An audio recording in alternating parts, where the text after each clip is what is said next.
اللامركزية ونظام الكانتونات والإدارة الذاتية ومغلوبية وتعاسة الكرد. له شيخ جينغ زعيم الخونة الكرد في جنوب البلاد، وبالتعاون والتنسيق مع الحشد الشعبي والجمهورية الإسلامية الإيرانية بدأ بمشروع خياني جديد باسم اللامركزية، وهذا المشروع يستمد قوته من مؤامرة دنيئة خبيثة تهدف إلى إضعاف حكومة إقليم جنوب كردستان والحزب الديمقراطي الكردستاني. وبعبارة أخرى يستطيع الإنسان تسمية هذه المرحلة بالمرحلة الثانية لخيانة 16 من أكتوبر. ولهضم الموضوع جيدا ينبغي معرفة معاني ودلالة اللامركزية وما الهدف المنشود للاتحاد من هذا المشروع. اللامركزية نظام من أنظمة الحكم في البلدان الفيدرالية، وحسب هذا النظام يتم توزيع السلطات السيادية على بعض الأقاليم والولايات أو المحافظات حسب البلد، فكل إقليم أو ولاية أو محافظة لها سلطاتها التشريعية والتنفيذية والقضائية بصورة مستقلة، وهذا ما يسمى باللامركزية السياسية. وهناك لامركزية إدارية واقتصادية وغيرها. واللامركزية الإدارية هي توزيع المهام الإدارية بين السلطة المركزية وسلطات الأقاليم والولايات والمحافظات، وتقوم هذه الأقاليم بإدارة أعمالها ولكن تحت رقابة السلطة المركزية. وفي العراق الفيدرالي وبعد حرب التحرير عام 2003، تلك الحرب التي كان الكرد طرفا فعالا ونشطا فيها لاستئصال وسحق النظام الصدامي الدكتاتوري وبناء عراق فيدرالي، قد حاول كل من مسعود البرزاني وجلال الطالباني آنذاك بذل كل جهودهما لضمان حقوق الكرد وتثبيتها في الدستور العراقي. ومنذ ذلك الوقت الذي نال إقليم جنوب كردستان استقلاله ولغاية اليوم، وحكت العشرات من المؤامرات الخبيثة والدنسة الداخلية والإقليمية والدولية للقضاء على الإقليم الحديث الولادة والبكري للكرد في العالم، غير أن كافة هذه المؤامرات باءت بالفشل، إلا أن المؤسف أن يكون جناح في الاتحاد الوطني الكردستاني المحرك الرئيسي لكافة هذه المؤامرات. منذ تأسيس حكومة جنوب كردستان وبرلمانها صدرت المئات من القرارات لتنظيم العمل والحقوق والواجبات وترتيب الأولويات الداخلية لحكومة الإقليم. فالتشكيلات الحكومية ومنذ 2003 ولغاية الكابينة التاسعة تؤكد على قضية اللامركزية، وكانت تطبقها في المجالات الإدارية هادفة تسهيل المهام والواجبات وإعطاء السلطات للإدارات الذاتية.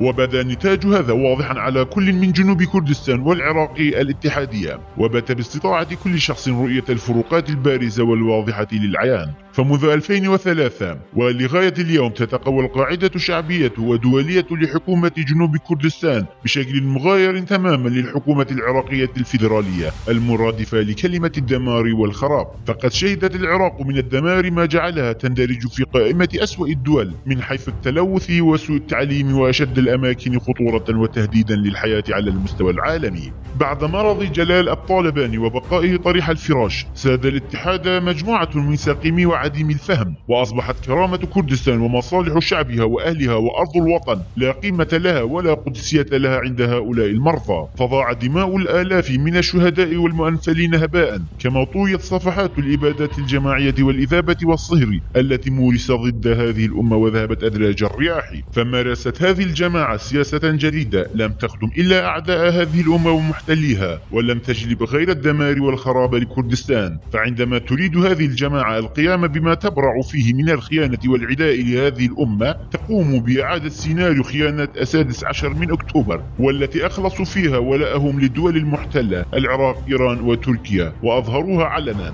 وباعوا قلب كردستان كركوك و51% من أرض جنوب الوطن للأعداء، بل أهدوها لهم على طبق من ذهب. وبعدها قامت بالتنسيق والتعاون مع الحشد الشعبي وإيران بالهجوم على جنوب كردستان ومحاولة إفشال التجربة الكردستانية والقضاء على واقع كردستان. ففي أي حالة مماثلة تحاول هذه المجموعة إعادة هذه التجربة الخيانية، ولكن بشكل آخر وموضة أخرى. الزنة الخضراء تريد التبعية للعراق وإضعاف واقع كردستان. محاولات جارية على قدم وساق في مجلس محافظة السليمانية الذي يقوده الاتحاد الوطني وحركة التغيير باعتبارهما الغالبية فيه لتطبيق مشروع اللامركزية، غير أنهم يطالبون من خلال تطبيق اللامركزية الإدارية اللامركزية السياسية، أي الانفصال عن الإقليم والانضمام للعراق المحتل. فهنا نتساءل: ألم يكن نضال الكرد وكفاحهم في الحركة التحررية الكردية للانفصال عن المحتل؟ بعبارة أخرى، كلما مر وقت يتضح تأثير الدول الإقليمية على الفكر السياسي وعقول بعض القوات السياسية الكردية وبالأخص في جنوب كردستان، واقتراح نظام اللامركزية في الواقع الحالي لكردستان من قبل الاتحاد الوطني الكردستاني إنما هو من قبيل هذا التأثير. فلو تابعنا الآن وسائل الإعلام الكردية وعلى وجه الخصوص وكالات الاتحاد الوطني وحزب العمال الكردستاني البكك لاتضح لنا خطورة هذا الوضع وما تحاول دول الاحتلال من تنفيذ أجندتها وتطبيق سياساتها وتحقيق مؤامراتها الخبيثة عن طريق بعض الأحزاب الكردية في جنوب كردستان وتأزيم الأوضاع في جنوب كردستان، تلك البقعة التي أصبحت بر الأمان ومظلة الشعب الكردي وإفشال التجربة الفريدة من نوعها وتقسيمها أجزاء. ما يتحدث الآن عنه أكثر من أي شيء في مجال السوشيال ميديا والصحافة وبالأخص في جنوب كردستان هو تجربة نظام اللامركزية من قبل الاتحاد الوطني، وكالعادة بسبب قطع الموازنة العامة وعدم صرف رواتب موظفي الأقليم من قبل الدولة العراقية المحتلة، فقد اختلطت الأوضاع السياسية والاقتصادية والاجتماعية لجنوب كردستان، وتحاول الدول المحتلة الصيد في الماء العكر، وتحاول كما في السابق وخاصة بعد استفتاء الانفصال وهجوم الدولة العراقية وبالتعاون مع حزب كردي والتصدي لهما وتوجيه ضربة قاضية لها من قبل بإشمالية كردستان، وبعدها قام نفس الحزب بمحاولة تأسيم أوضاع إقليم كردستان وتحدث عن تشكيل حكومة إنقاذ وطنية، وهذه المرة قاموا بالضغط على حكومة جنوب كردستان ووضع العراقيل أمام الحكومة الشرعية والمنتخبة من جانب الشعب الكردي. في أواسط ستينيات القرن المنصرم جرى الحديث للمرة الأولى عن نظام اللامركزية من جانب جلال الطالباني وحموه إبراهيم أحمد في جنوب كردستان، وفي ذلك الوقت كانت ثورة أيلول المجيدة في أوج قوتها. نظم إمام جلال وإبراهيم أحمد علاقات سرية مع كبار رجال الدولة العراقية المحتلة من غير رجوع لقادة الثورة في كردستان، وآنذاك كان المرحوم الجنرال مصطفى البرزاني قائدا للثورة، فتباحث المذكوران سرا مع الدولة العراقية وبأمر من كبار مسؤولي الدولة العراقية للضغط على البرزاني الخالد لكي يتنازل عن مطالب الشعب الكردي، فتم طرح موضوع اللامركزية للنقاش والتباحث وطالبوا منهما إقناع البرزاني به ونبذ مطالب شعبه القومية، فطرحوا حل اللامركزية الإدارية للمدن والمحافظات الكردية والبقاء مع العراق، غير أن البرزاني الخالد رفض الفكرة بعنف. وفي عام 63 حاول جلال الطالباني وإبراهيم أحمد مناقشة البرزاني حول مطالب الشعب الكردي، فأجاب البرزاني الخالد أنه لم يعاد المباحثات الجارية لإيجاد الحلول المناسبة لبني قومه أبدا، غير أنه من المستحيل أن يرضى بنقاشات ومباحثات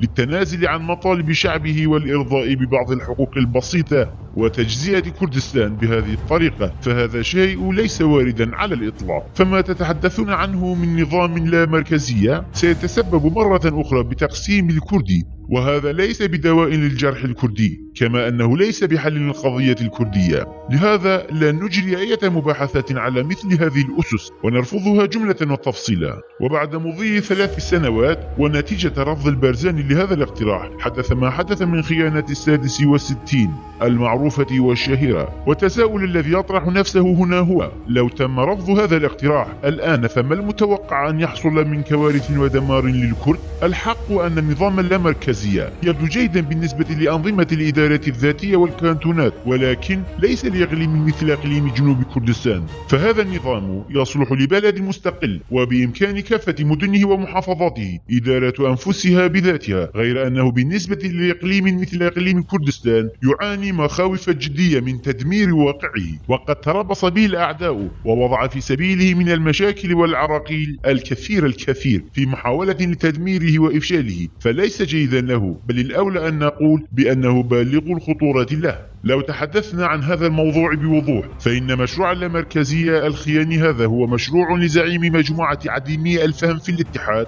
لاهور شيرجانج بالتنسيق مع دول الاحتلال العراق وإيران والحشد الشعبي، ولا يستبعد مشاركة بعض الأحزاب الكردية الأخرى فيه كحركة التغيير، وقد بدأ به ونستطيع أن نصفه بأنه المرحلة الثانية لخيانة 16 من أكتوبر. فهناك محاولات جدية وجارية للاهور تحت مبرر قطع الموازنة ورواتب أقليم جنوب كردستان ولخلق ضغوطات إضافية على حكومة جنوب كردستان. ولو سئل هنا لماذا تتم حياكة مثل هذه المؤامرات ضد حكومة جنوب كردستان، فالإجابة واضحة، لأن هذه الحكومة لم تقع في المصيدة الإيرانية وتحت التأثير الإيراني، فمهما سمي المشروع بأسماء وأوصاف فهو خيانة كبيرة بحق الشعب الكردي لا تقل شأنا وجريمة عن خيانة 16 من أكتوبر عام 2017. وهذا ليس بشيء جديد يمارسه الاتحاد الوطني ضد الشعب الكردي وبالتعاون مع الجانب العراقي. ففي عام 2013 وخلال رئاسة نور المالكي للعراق تم اقتراح قطع الموازنة ورواتب الإقليم للمالكي من قبل الاتحاد الوطني، وخصوصا من جانب عادل مراد سكرتير المجلس المركزي للاتحاد، وذلك لتجويع الشعب الكردي في جنوب كردستان على أمل حصول انتفاضة ضد حكومة الإقليم.